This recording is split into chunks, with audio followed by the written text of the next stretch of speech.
자, 밑에 광합성에 영향을 미치는 환경 요인 돼 있는데요. 거기 2번에다가 별도로 꼭 쳐놓으시고요. 이거 굉장히 중요한 내용. 광합성에서는 굉장히 중요한 내용이고, 우리 지금 필요한 물질들, 이산화탄소와 물이 있었고 빛이 있었죠. 그다음에 생성되는 게 포도당과 산소였잖아요. 그러면은 광합성에 중요한 요인들이 나오겠죠. 필요한 물질들일 거 아니야, 그치? 이산화탄소의 양, 그지? 네, 빛의 세기가 되겠죠. 그다음에 여기는 안 나와 있지만 식물도 그렇고 사람도 그렇고요. 적절한 온도가 중요하겠죠. 그치? 그래서 그 세 가지 요인이 굉장히 중요해요. 왜? 먹는 거잖아. 밥이 되는 연료가 되는 거잖아요. 원료가 되는 거기 때문에 이산화탄소, 빛, 그다음에 따뜻한 온도가 되겠죠. 빛의 세기를 보시면요, 광합성이 X축은 이제 빛의 세기고 광합성 양에서는 이제 점점점 증가하다가 포화가 된다는 표현을 쓰거든요. 그래서 보시면 여기 빛의 세기가 되겠고요. 그 다음에 여기는 이산탄소 양이에요. 이렇게 가다가 이렇게 포화가 되잖아요. 이 지점을 포화가 됐다고 말씀드리는 거고, 특정 지점에서는 이산탄소를 네, 빛의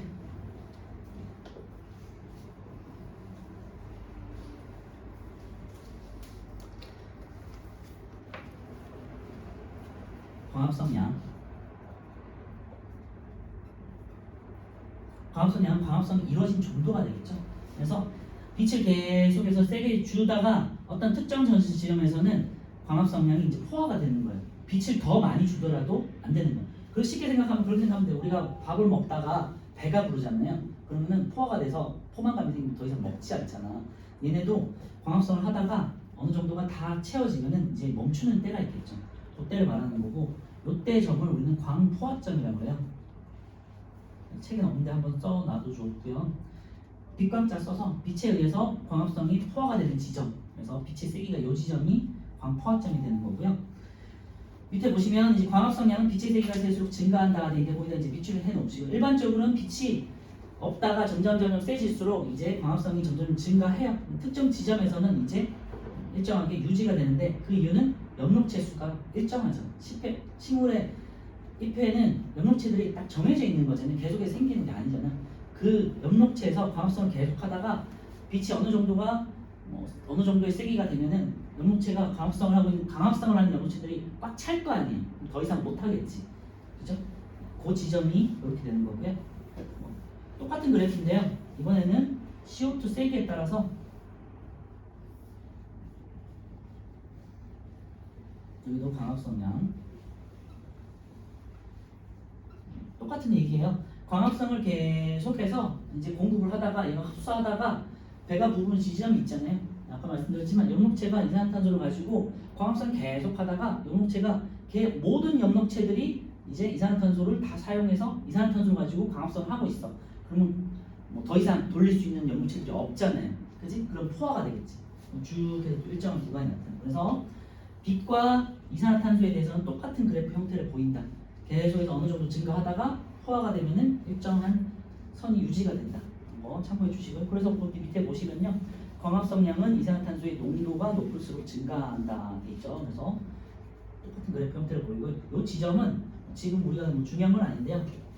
이산화탄소 농도가 0.1% 정도 될 때 보통 포화가 된다고 해요. 그래서 빛이나 이산화탄소 같은 경우는요, 식물 잎에 광합성을 하는 세포수가 한정돼 있다는 거, 그 세포수에 있는 엽록체가 한정돼 있기 때문에 나타나는 현상이다. 참고해 주시면 되고요. 세 번째가 이제 온도인데요. 이렇게 온도가 이렇게 증가하다가 감소를 하게 되는 거.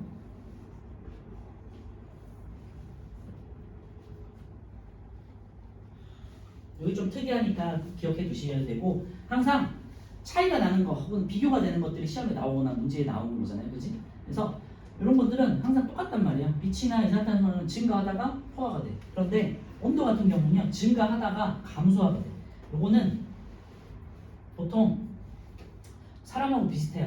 35도에서 한 37, 8도 정도 사이가 되고요.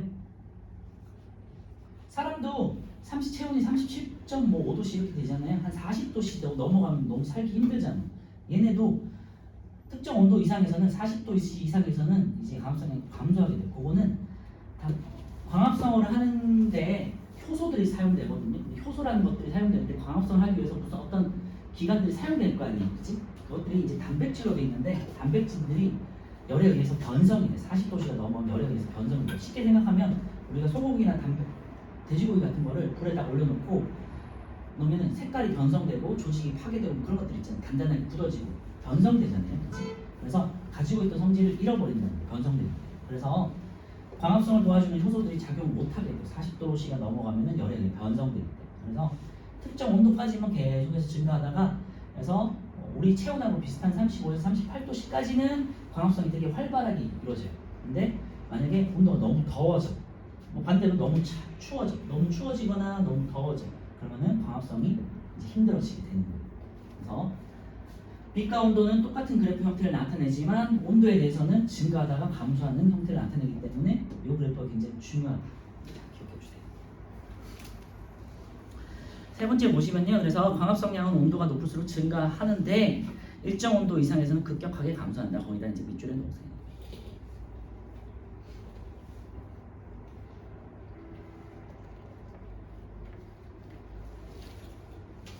네, 오른쪽에 이제 플러스 강의 가운데 보시면요. 광합성으로 발생하는 산소 원인인 데인데요. 아까 전처럼 검정말을 이제다가 이번에는 좀 넓은 비커에다가 넣고 실험을 한 거예요. 그러면은 이제 얘네가 그리고 깔때기에다가 고무관을 연결했어요. 그러면 산소가 발생하면서 고무관을 통해 가지고 쭉 나오겠죠, 그지? 그럼 그 산소가 나오는 고무관 앞에다가 향불 같은 걸 갖다 대요. 그러면 이제 향불이 산소와 만나면은 이제 밝게 또 타오르겠죠. 산소는 불을 켜는 성질이 있으니까요. 그래서 그거에 대한 실험이 있고요. 자, 오른쪽에 133페이지 오른쪽에 보면요. 5번에 그림은 환경 요인에 따른 광합성량의 변화를 나타낸 것이다. A와 B에 해당하는 환경 요인인데요. 한 번씩 써보세요. 방금 했으니까 너무 쉽겠지만 빛의 세기가 이미 나와 있기 때문에 A 같은 경우는 이산화탄소 농도가 되겠고요.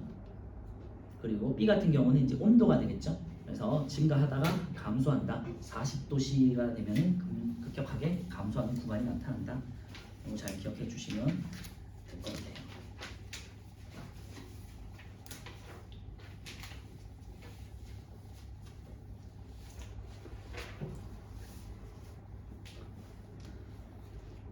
이제 증산작용을 볼 건데요. 증산작용 이제 필기하기 전에 잠깐만 보면요. 증산작용이라는 거는 잎에서 물이 수증기 형태로 빠져나가는 걸 말해요. 그래서 식물체 속에 있는 물이 수증기로 변해서 잎의 기공을 통해서 공기 중으로 빠져나간다고 되어 있는데요. 잎에서는 기체들이 기공을 통해서만 다 출입을 해요. 자, 아까 전에 봤던 이산화탄소나 산소 마찬가지고요. 이산화탄소는 기공을 통해서 들어오겠죠, 그치? 그리고 광합성을 통해서 생성된 산소가 기공을 통해서 빠져나가겠죠, 그죠? 그리고 식물의 체에서 원체 수분이 많다 보니까 수증기 형태를 해가지고 가득 찰 수는 없잖아요. 그래서 기공을 통해서 계속해서 방출이 돼요. 아시겠죠? 그래서 기공을 통해서 항상 뭔가 기체들이 출입을 하게 되는데 이때 수증기의 형태로 물이 빠져나가는 것을 증산작용이라고 해요. 일종의 증발 같은 형상이라고 생각하시면 되고요. 이것 때문에 이제 굉장히 중요한 역할을 하게 되는데요. 이따가 다시 필기를 할 텐데 간단하게 책만 볼게요. 이번에 증산작용 역할 있죠. 거기다가 이제 별표 쳐놓고요.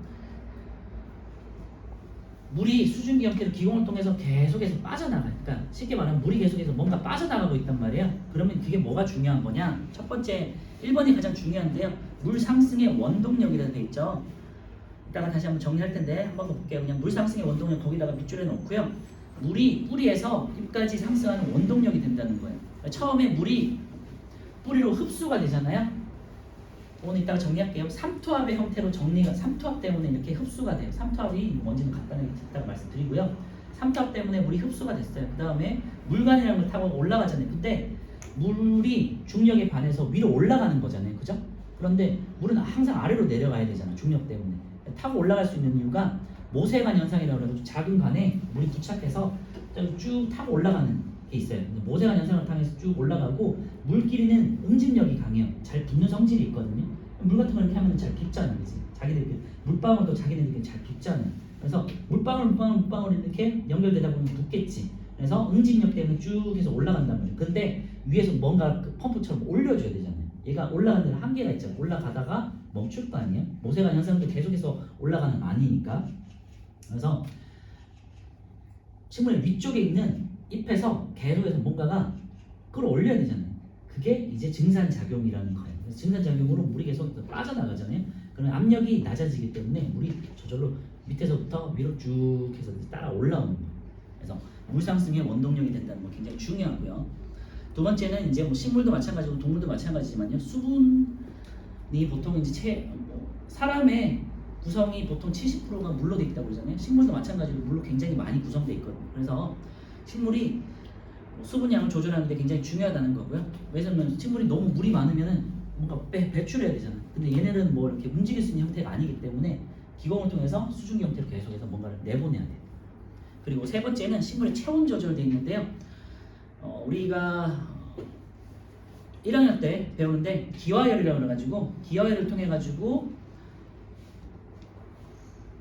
열을 흡수하잖아요. 그치? 그러면은 뭐 기화열 형태로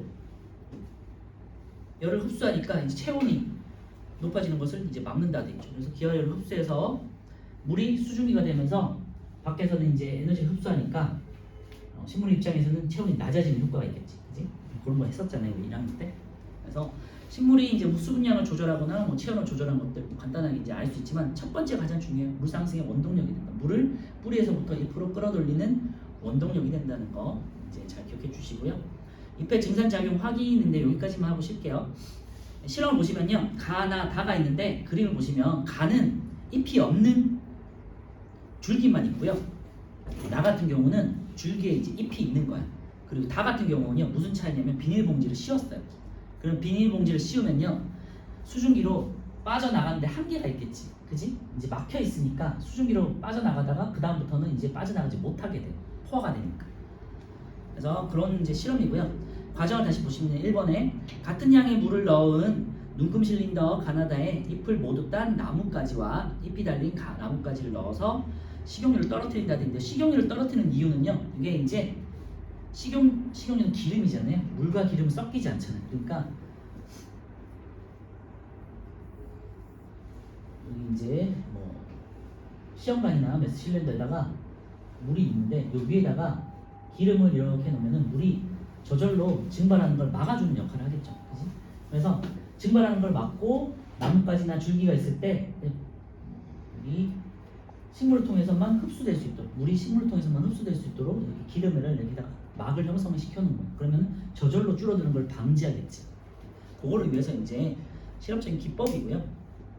두 번째, 가나다를 햇빛이 잘 비치는 곳에 놓아두는 수면 높이를 관찰한다 돼 있는데요. 가나다 중에서 가는 이제 증산작용이 안 일어나겠죠. 잎이 없으니까. 나 같은 경우는 증산작용이 일어날 거고요. 다도 증산작용이 일어날 텐데 나다가 이제 비닐봉지가 막혀 있으니까 기체 형태로 빠져나가는 게 한계가 있겠죠. 그래서 남아있는 물의 양은 가가 가장 많고요. 그 다음에 다가 되고 나가 된다. 나는 계속해서 수증기 형태로 빠져나가니까 증발한다고 생각하시면 돼요.